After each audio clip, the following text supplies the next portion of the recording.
श्री परमात्मने नमः। अष्टम ब्राह्मण याज्ञवल्क्य गार्गी का संवाद। अक्षर के नाम से आत्मस्वरूप का वर्णन।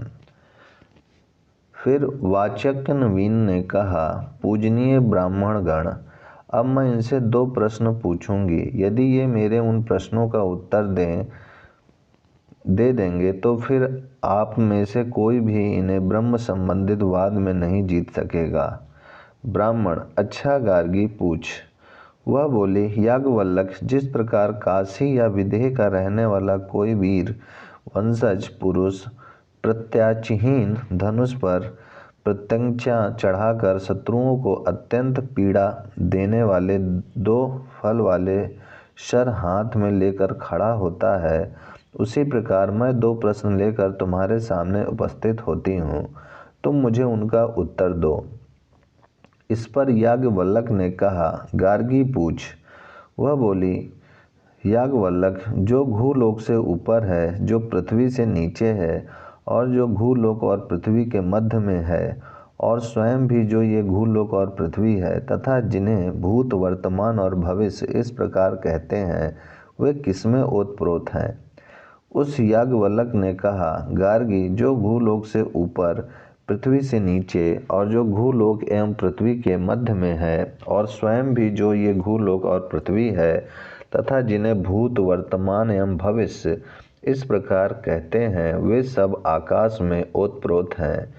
वह बोली, याज्ञवल्क्य, आपको नमस्कार है। जिन्होंने मुझे इस प्रश्न का उत्तर दे दिया, अब आप दूसरे प्रश्न के लिए तैयार हो जाइए। याज्ञवल्क्य, गार्गी, पूछ। वह बोली, याज्ञवल्क्य, जो भूलोक से ऊपर है, जो पृथ्वी से नीचे है, और जो भूलोक और पृथ्वी के मध्य में है, और स्वयं भी जो ये भूलोक और पृथ्वी है, तथा जिन्हें भूत, वर्तमान और भविष्य इस प्रकार कहते हैं, वे किसमें ओतप्रोत हैं। उस याज्ञवल्क्य ने कहा, गार्गी, जो भूलोक से ऊपर, पृथ्वी से नीचे, और भूलोक एवं पृथ्वी के मध्य में है, तथा स्वयं भी जो ये भूलोक और पृथ्वी है, और जिन्हें भूत, वर्तमान और भविष्य इस प्रकार कहते हैं, वे सब आकाश में ही ओतप्रोत हैं। गार्गी, किंतु आकाश किसमें ओतप्रोत है। उस याज्ञवल्क्य ने कहा, गार्गी, इस तत्व को तो ब्रह्मवेत्ता अक्षर कहते हैं। वह ना मोटा है, ना पतला है, ना छोटा है, ना बड़ा है, ना लाल है, ना द्रव्य है, ना छाया है, ना तम अंधकार है, ना वायु है, ना आकाश है, ना संगवान है, ना रस है, ना गंध है, ना नेत्र है, ना कान है, ना वाणी है, ना मन है, ना तेज है, ना प्राण है, ना मुख है, ना माप है, उसमें ना भीतर है, ना बाहर है।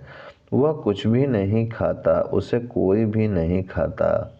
गार्गी, इस अक्षर के ही प्रशासन में सूर्य और चंद्रमा विशेष रूप से धारण किए हुए स्थित रहते हैं।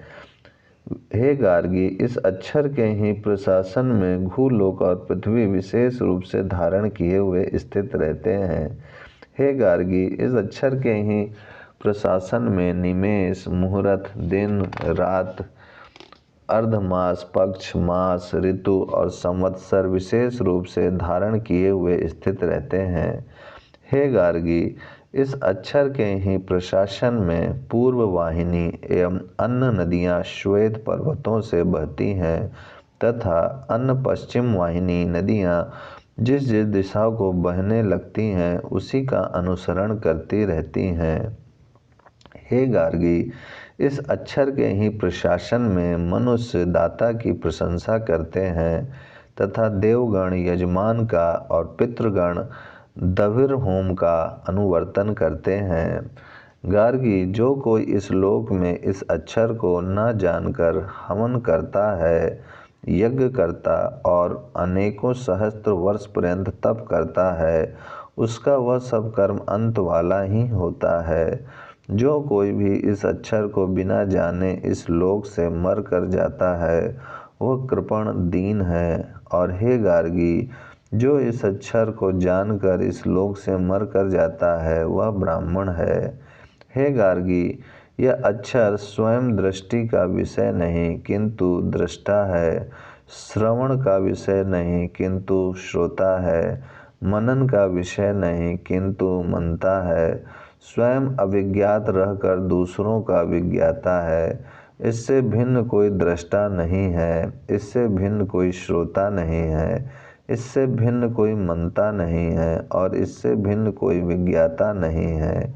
हे गार्गी, निश्चय इस अक्षर में ही आकाश ओतप्रोत है। उस गार्गी ने कहा, पूज्य ब्राह्मण गण, आप लोग इसी को बहुत माने कि इन याज्ञवल्क्य जी से आपको नमस्कार द्वारा ही छुटकारा मिल जाए। आप में से कोई भी कभी इन्हें ब्रह्म विषयक वाद में जीतने वाला नहीं है। तदंतर वचकुनु की पुत्री गार्गी चुप हो गई। नवम ब्राह्मण, याज्ञवल्क्य साकल्य का संवाद और याज्ञवल्क्य की विजय। इसके पश्चात इस याज्ञवल्क्य से साकल्य विदग्ध ने पूछा, याज्ञवल्क्य कितने देवगण हैं? तब याज्ञवल्क्य ने इस आगे कही जाने वाली निविद से ही उनकी संख्या का प्रतिपादन किया। वैश्रव देव की निविद में अर्थात देवताओं की संख्या बताने वाले मंत्र पदों में जितने बतलाए गए हैं वे 3 और 300 तथा 3 और 3 सहस्त्र 3306 हैं। तब साकल्य ने ठीक है ऐसा कहा। फिर पूछा, याज्ञवल्क्य कितने देव हैं? याज्ञवल्क्य ने कहा 33। साकल्य ने ठीक है ऐसा कहकर और पूछा तो याज्ञवल्क्य कितने देव हैं? याज्ञवल्क्य 6। साकल्य ठीक है ऐसा कह और फिर पूछा, याज्ञवल्क्य कितने देव हैं? याज्ञवल्क्य 3। साकल्य ने ठीक है ऐसा कहा और पुनः पूछा, याज्ञवल्क्य कितने देव हैं? याज्ञवल्क्य 2। साकल्य ने कहा ठीक है ऐसा कहा और पूछा, याज्ञवल्क्य कितने देव हैं? याज्ञवल्क्य 1.5। साकल्य ठीक है ऐसा कहा और पूछा, याज्ञवल्क्य कितने देव हैं? याज्ञवल्क्य 1। साकल्य ठीक है ऐसा कहा और पूछा, वे 3 और 300 तथा 3 और 3 सहस्त्र देव कौन से हैं? उस याज्ञवल्क्य ने कहा, ये तो इनकी महिमाएं ही हैं, देवगण तो 33 ही हैं। साकल्य वे 33 देव कौन से हैं? याज्ञवल्क्य 8 वसु, 11 रुद्र, 12 आदित्य, ये 31 देवगण हैं तथा इंद्र और प्रजापति के सहित 33 हैं। साकल्य वसु कौन है? याज्ञवल्क्य अग्नि, पृथ्वी, वायु, अंतरिक्ष, आदित्य, भूलोक, चंद्रमा और नक्षत्र, ये वसु हैं। इन्हीं में ये सब जगत निहित है, इसी से ये वसु हैं।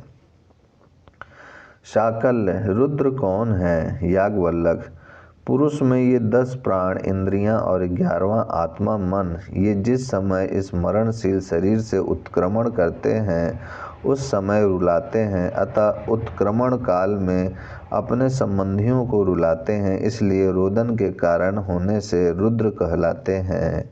साकल्य आदित्य कौन है? याज्ञवल्क्य संवत्सर के अव्ययभूत ये 12 मास ही आदित्य हैं, क्योंकि ये इस सब का आदान ग्रहण करते हुए चलते हैं, इसलिए आदित्य हैं।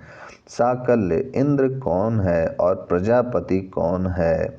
याज्ञवल्क्य विद्युत ही इंद्र है और यज्ञ प्रजापति हैं। साकल्य स्तनयुत्न कौन है? याज्ञवल्क्य वज्र। साकल्य यज्ञ कौन है? याज्ञवल्क्य पशुगण। साकल्य 6 देवगण कौन है? याज्ञवल्क्य अग्नि, पृथ्वी, वायु, अंतरिक्ष, आदित्य और भूलोक, यह 6 देवगण हैं। ये वसु आदि 33 देवताओं के रूप में अग्नि आदि 6 ही हैं। ओम शांति शांति शांति।